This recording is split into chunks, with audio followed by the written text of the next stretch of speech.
Imagine you're a brilliant structural engineer, right?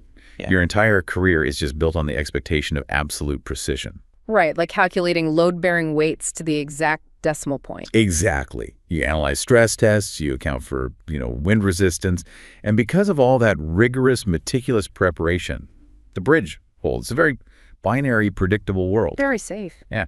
But now, imagine taking all that structured planning and just dropping it onto a freezing mountain. You're sitting in the dirt, you're totally exhausted, watching ticks, like literally rain down from the trees onto your tent. Oh, that sounds like a nightmare. Right. And you suddenly realize that the structure that's about to collapse, Is you. it's you. Yeah. Welcome to today's deep dive. We're taking you on a journey through a highly personal, incredibly revealing source document today. It's the 2025 Appalachian Trail Journal of a man named Gregor Woolman. Or, as he became known out on the trail, Gutsy. Gutsy, yeah. And our mission today is to really explore the extreme highs and those just crushing lows of through hiking this grueling 2,200-mile footpath from Georgia to Maine. Yeah. We want to unpack what exactly drives a person to take on a challenge that honestly, systematically breaks them down, both physically and mentally. Yeah, and Gutsy provides such a fascinating lens for this exploration, specifically because of that engineering background. I mean, he is a bridge engineer from Blacksburg, Virginia, who took a 6-month leave of absence to attempt this massive feat. Which is huge. It is. He's someone who makes a living ensuring structures don't collapse under pressure, He is trained to anticipate failure points. Right, which, it makes the origin of his trail name so deeply ironic. Oh, the name story is amazing. It is, because long before he even set foot on the Appalachian Trail for this through hike, he earned the name Gutsy. On a previous overnight hike, he was making a freeze-dried meal. And in the dark, or maybe just, not paying attention at all, he accidentally cooked and ate the desiccant packet. Like a little silica pouch? Yes. The one that says, do not eat in like 12 different languages. He ate it. He thought it was the spice pack. Oh, no. Yeah, but he survived, and he earned the name Iron Stomach, which eventually evolved into Iron Guts. And finally, just Gutsy. It's such a hilarious origin story, but, it really establishes a critical baseline for his journey. You can be a highly educated, brilliant engineer, but out in the woods, you are going to make absurd, humbling mistakes. Oh, definitely. You're going to swallow some terrible things, metaphorically and literally, and you just have to digest them and keep walking. Keep walking, right. Yeah. And I want to use that engineering mindset to kind of frame our discussion today for you listening. Because as a bridge engineer, Gutsy calculates stress points for steel and concrete. But out on the AT, his own body and his own mind become those load-bearing structures. Those things being tested, yeah. Exactly. And if you read his epilogue notes, which he actually wrote before he even took his first step, you see exactly what the stakes are for him. He was facing the prospect of retirement. His biological clock was ticking. Right. And he explicitly noted that he didn't want to just sit at home and mope about the brevity of life. He was really looking for a catalyst. He actually compared the audacity of this hike to the audacity he felt when he first immigrated to the United States. Wow, that's a big comparison. It is. But alongside that hope, he lists his greatest fears, and they're highly analytical, as you'd expect. He fears his legs, his knees, or his feet giving out. Severe trip-ending injuries. He fears ticks and Lyme disease. But crucially, his ultimate hope is that the trail will force this complete physical and mental reset.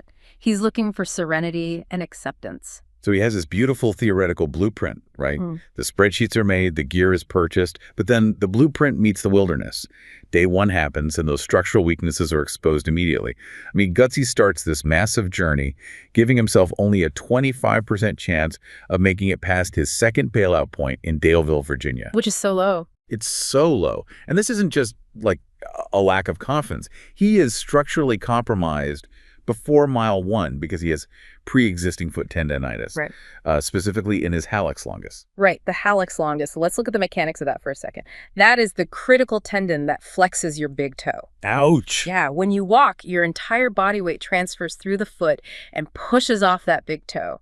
A 2,200-mile hike requires millions of steps, millions of explosive push-offs on a tendon that is already inflamed just from his training hikes. So the foundation is literally crumbling. The load-bearing capacity of his foundation is failing on day 1. And the trail shows absolutely no mercy. On his very first day, it's freezing cold out, and he realizes he foolishly left his gloves in his resupply bag. Oh, man. So he has to hike wearing his waterproof rain mitts instead.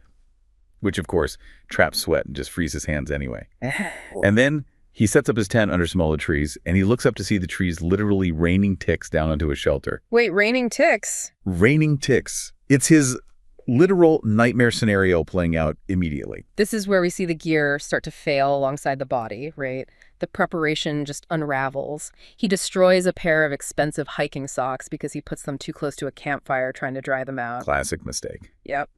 His foam sleeping pad gets damaged. He ends up with this fused, completely unusable mess of Leukotape that he's desperately trying to peel off to apply to his raw, blistered heels. Okay, let's unpack this for a second. I have to push back here.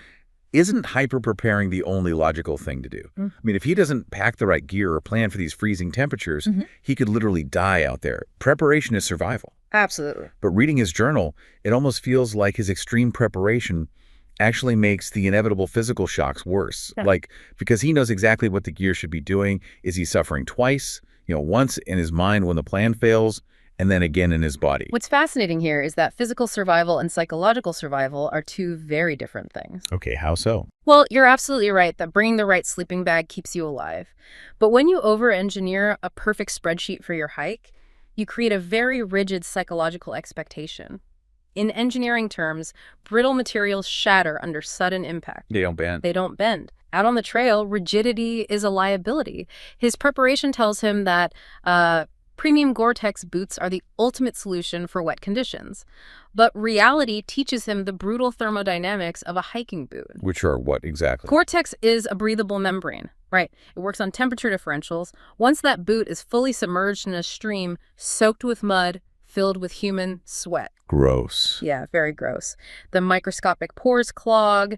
The boot just becomes an undryable swamp. It will literally never dry out on the trail. So he is forced to just abandon the theory entirely. He has to. The trail systematically strips away your societal armor. In normal life, his meticulous planning makes him a highly successful senior engineer with the support of his firm's highest officers.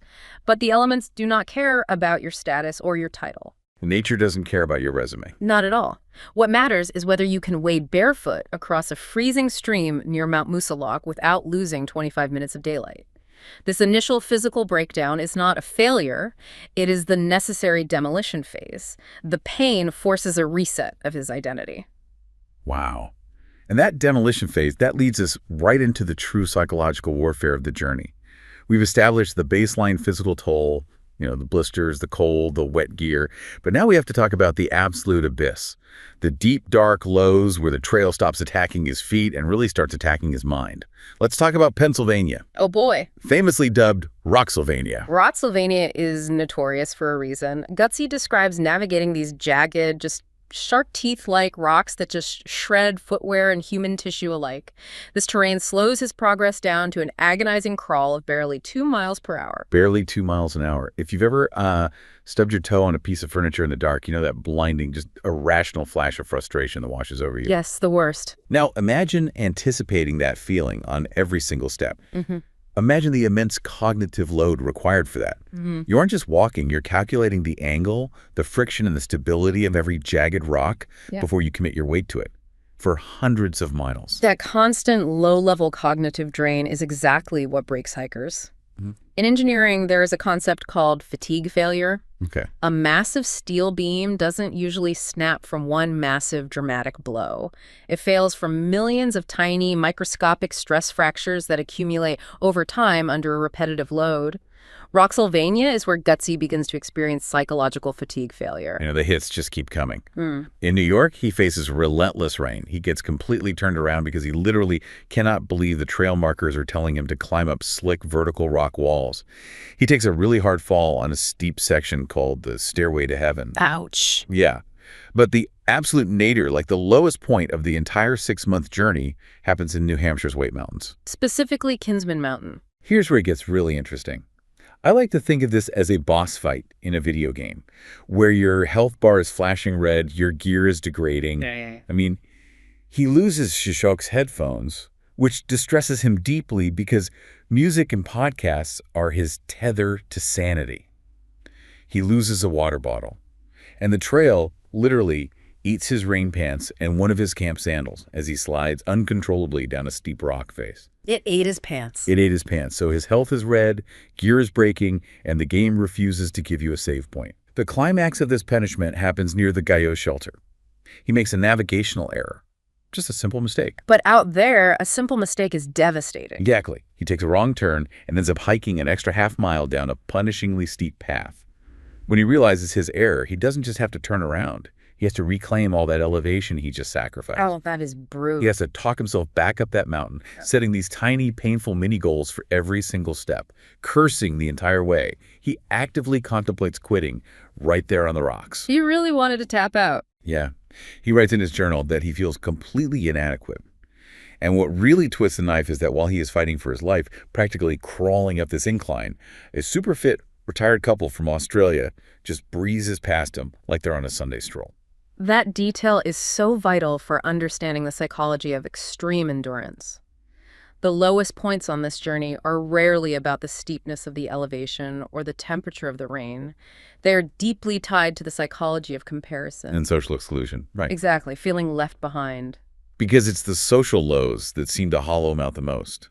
He writes about feeling completely abandoned when he can't keep up with a group of younger hikers who go by the trail names Young Legs and Comet. He physically cannot match their pace, so he gets left behind in the woods. Which hurts. It hurts. And later, on a freezing, soaking wet day, he finally limps his way to a trail shelter, just desperate for a dry place to rest. But a hiker named Push and his crew have already monopolized all the double bunks. Gutsy, exhausted and shivering, is forced to sleep on the hard, cold floor. When you look at the mechanics of human resilience, you see that when we're stripped of our normal modern comforts, our emotional skin becomes incredibly thin. Seeing that Australian couple succeed effortlessly when you are at your absolute maximum threshold of effort, it attacks your core sense of worth. Absolutely. And sleeping on the floor while others hoard the beds. That isn't just a physical discomfort. Evolutionarily, it feels like an exile from the safety of the tribe. It triggers a deep, primal panic. These moments of utter despair are critical data points for him and for anyone studying this. He had to face that feeling of total isolation to find out what was underneath it. And just when you think the fatigue failure is complete, just when it seems the terrain and the isolation are going to snap the beam completely, the narrative shifts. Goodness. Right. The trail provides the exact antidote to the poison it just administered. We move from the crushing lows to the most profound, unexpected triumphs. The structural rebuild. Because you cannot experience the peak without surviving the valley. So true. Let's start with his physical triumphs, because the body does actually adapt. After surviving the meat grinder of Roxylvania, he faces a brutal 23.2-mile day, pushing into a town called Hamburg. Everyone around him sucks air through their teeth. They tell him it's too difficult, don't attempt it, you'll break. But he doesn't anyway. He makes it his personal mission, and he absolutely crushes it. The other hikers start admiring what they call his Austrian stamina. I love that. He reclaims his physical agency. He proves to himself that the load-bearing capacity has actually increased. But, the physical victories really pale in comparison to the sociological phenomenon of the trail. The true highs, the moments that actually heal his mind, are entirely social. The trail family. If you read his journal, the joy practically leaps off the page when he talks about his fellow hikers. The simplest interactions become euphoric. He writes about the pure happiness of just texting with a group of hikers he affectionately calls the girls, or the deep comfort of playing a game of Uno with the family in a hostel in Boston. And we have to talk about the moment on Goose Eye Mountain in Maine. Oh, it is the best visual in the entire journal. He's hiking with this highly eclectic group of people who go by the names Team Player, Dutch, and Just Jim. They finally cross the border into Maine, the trail conditions improve slightly, and the mood lifts. Gutsy is so overwhelmed with joy that he and this group are caught singing and dancing to The Hills Are Alive from The Sound of Music right there on the mountaintop. Which is amazing. This is the reserved, serious bridge engineer we're talking about, doing a musical number on a mountain. If we connect this to the bigger picture, it beautifully illustrates how shared suffering accelerates intimacy. In a normal, comfortable life, in a corporate office or a quiet suburban neighborhood, it takes years to build the kind of deep trust and uninhibited joy that Gutsy finds in a matter of weeks on the Appalachian Trail. Because the trail flattens the social hierarchy entirely. When you don't have emails, titles, and mortgages to worry about, your goals shift to immediate survival. The arrival of a dry pair of darn tough socks is a monumental event. A trail runner named Chris dropping off 4 cans of beer out of nowhere is literal life-giving trail magic. Everything is magnified because the baseline of comfort is so low. He experiences these moments of profound serenity that he specifically hoped for in his pre-hike notes. Like what? Like a sweet, quiet wildlife encounter with a tame deer at Tinker Cliffs, sitting in the woods listening to a history podcast while a bear cub runs by, or just lounging in the sun eating wild blueberries on Third Mountain. When your body is in a constant state of deficit, a handful of warm blueberries is profound spiritual nourishment. Wow. So what does this all mean? It seems like the true highs of this 2,200-mile nature walk actually have very little to do with the trees or the views and everything to do with the bizarre, beautiful cast of characters you suffer alongside. Exactly. And it is the shared resilience of those people around him that constantly recalibrates his own perspective. Right, because whenever he feels sorry for his battered knees, he meets someone dealing with unimaginable weight. Like Grizzly. Yes, Grizzly. A man who survived Hurricane Helene but lost his fiancée to a landslide and is now walking the trail specifically to scatter her ashes. Just heartbreaking. And then he meets Mischief, a hiker who suffered severe frostbite during a winter hike, lost the front of both of his feet, and is now out there riding a bike along the trail with custom prostheses. And Nada, a graphic designer in her 60s, who literally fell off a cliff on the trail the previous year, needed to be rescued, and came right back out the next season to finish her hike. Incredible. So how does seeing that affect a person's psychology? Well, it creates a massive perspective shift through the concept of relative deprivation. When Gutsy is in pain is his entire universe. That's natural. But seeing Mischief riding a bike with no toes, or Nada returning to the site of her near-death experience, it shatters that self-pity. It has to. It replaces frustration with deep gratitude and awe. The environment is just the crucible. The actual transformation happens through people and how you relate to them. There's a specific journal entry that really captures this entire transformation perfectly. A hiker from New Zealand named K2 affectionately calls him Gutsy, the Zinken pupil Austrian, in his blog. The Zinken people Austrian. Yeah, whatever that means. But Gutsy writes down that he used to be a timid, shy, and reserved professional. But out there, sweating and bleeding with these people, he became Gutsy, the zany Austrian. He explicitly writes, "This makes me so happy." You can feel the weight of his old life, the dread of aging just falling away. It is a total reconstruction of his identity. The old structure was demolished in the White Mountains, and a new one was built in Maine. He didn't just walk from Georgia to Maine, he walked out of his old self and into a new one. Which brings us to the ultimate takeaway from this deep dive.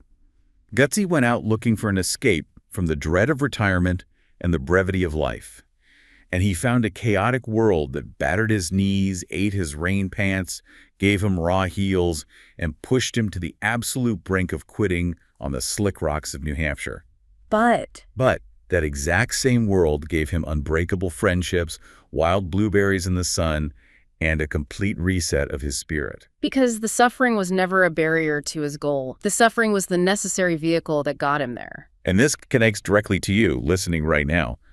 You do not need to quit your job and walk 2,200 miles through 14 states to apply this truth to your own life.